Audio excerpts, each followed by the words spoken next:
Have you ever wondered what games you should keep or you should lose? Find out here at Purge Reviews. Madness of Terror was a game that I saw at Dice Tower. My son saw it set up and really wanted it, so we purchased a copy.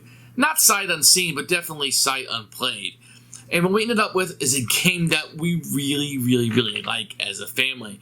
The tower itself is magnetic. It has a 3D fit. It does have a little bit of setup because you got to put all those tentacles into it. So what I normally do is I set it up for the family and then bring them to the table once it's all set up. But everybody kind of like Kerplunk likes pulling those tentacles out and letting the balls drop through. The game itself is pretty easy. It's a pressure luck little game. But what's really fun is that how you're trying to score each round is a little bit different, but pulling those tentacles out and having the marbles fall down. Some will help you, and some will hurt you, and that has some luck in it. Not to mention what's going to fall down is lucky, but also which marbles fall, and if they hurt you or help you. It's just one of those games that you kind of laugh as you go through. There are individual powers that you can play with that are included in the box. They're not required. They're considered an advanced roll. They do shake things up a little bit, but for the most part, it's a little pressure luck, Kerplunk type game. The theme itself does bleed through quite well in this one. You do feel like you're an investigator and those tentacles are taking over the tower, and the 3D effect is something that people will walk by your table and say, hey, what is that you're playing? I want to know what that is. It does look like a toy. It does look like a novelty, and it certainly is, I suppose. But boy, is it a fun game. One that your family could have a lot of fun with, and one that you may have missed out. This is one of our favorite family games, and one I easily recommend to you. This is going to be a keeper for us. So in this game, you're going to get this tower here with these marbles that will come in. You're going to have to build this for every game. That's going to be a little bit of a pain. You're going to put this on so you can't see inside. And you're going to put through all of these tentacles. If you look here, there's different sizes of them, and they have some colors. So it's a little bit easy to put these through and be able to fit it in. So that's what you're going to be doing as you put this through, and you'll be finding different locations for them to come out of, etc. And they go in one side and out the back. And you can put these in. It does take a little bit of setup here.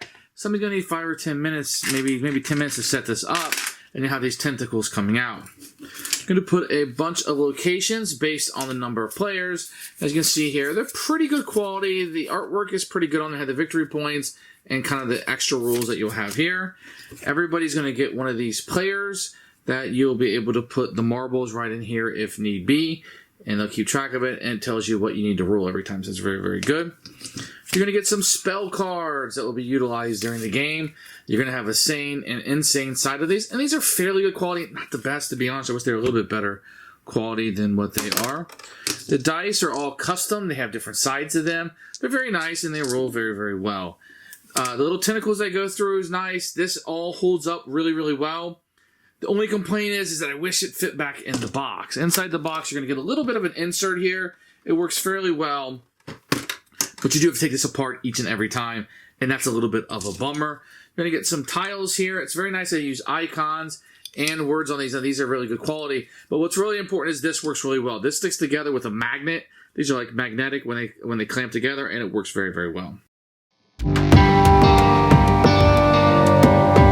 So this will be the player board that everybody will have. The first player will have this little yellow marble there, and they'll get the first player token. On your turn, you're allowed to roll the dice, and what you're trying to do is get a 1, 2, and a 3, and as high as possible on the other one. So I have a 1, and let's say a 3. I can set that there. I have to set at least 1, but I can set more if I want, and then I can re-roll. I didn't get any 2s, which is what I need here, but I can go ahead and set a 3 over there. I have to place at least 1. I can place as many as I want. And that's probably the best I'm going to get. I'm going to get the 1, 2, 3, and a 6 is the highest, so I have a score of 9. So the next player is going to try to do is do the same thing, 1, 2, 3, and try to get 9 or higher. If they get 9 or higher, so my score will be there, because they're going to take the dice, because there's only one set of dice in here. This will be set at 9. If they match or whatever, then they beat me. If they do not, then they're going to pull a tentacle from the tower. I'll come back to that in a second. If you don't beat the next person, or if you bust, you're going to have to pull a tentacle. Now on your turn, if you have one of these spell cards, you can always use the sane side. Unless you're insane, then you would use this side of it. Now what's going to happen here is you're going to be also getting marbles. If you get 4 marbles, you become insane. So at the beginning of the game, everybody's going to get a player character they will be. And there are some here with powers if you want to play with those optional rules. Once, let's say I'm Abigail Hunt and I become insane, then I'd flip it over and showcase I'm insane. And that's what happens when you get 4 marbles. Now, for every white marble I get, so if I'm able to gain a white marble, I'll show you how you get those in a minute, I get to draw another spell card and add it. Now remember, if I'm insane, I have to use this side. If I'm sane, I use that side. And the win conditions will change a little bit. For every blue one that you're able to add, that's just worth 3 victory points at the end of the game. So at the end of the game, you're going to be trying to get these locations that will pop up. So each turn, one of these will pop up, and whoever wins gets this location, which will have the victory points listed on it. It'll also tell you a rule. This one says no spells may be played here. And so the normal value may try to lock 5 2s in order to win this location immediately. So that's a pretty fun one. Here's another one. This one's worth 10 victory points. Draw a horn tentacle each time you roll 2 1s, 2 2s, or 2 3s. Another one is worth 9 points. So the normal values, your investigation must be 1 1 1 1. So I'm getting 1 2 3. I need to get 3 1s to start that out. So that's how that's going to work. And whoever, if you're able to beat all of the locations for the number of players, then whoever has the most victory points will be the winner. So here is the tower. Normally there'll be a roof on it, so everybody can't see inside, but I kind of want to show you how that it works. Anytime you bust, or a card or spell tells you, you will have to pull one of these tentacles out and set them aside. As you do so, there won't be any marbles in here, but the marbles will fall. If it falls on your turn, whenever it falls out, you get added to your player board, as I just showed you. Now, there are some green ones. If 3 green ones, these are the Dooms ones, come out. If these 3 come out, they get put on the side here. That's what these little circles are here for. And if you get all 3 of them out, then the players will lose the game.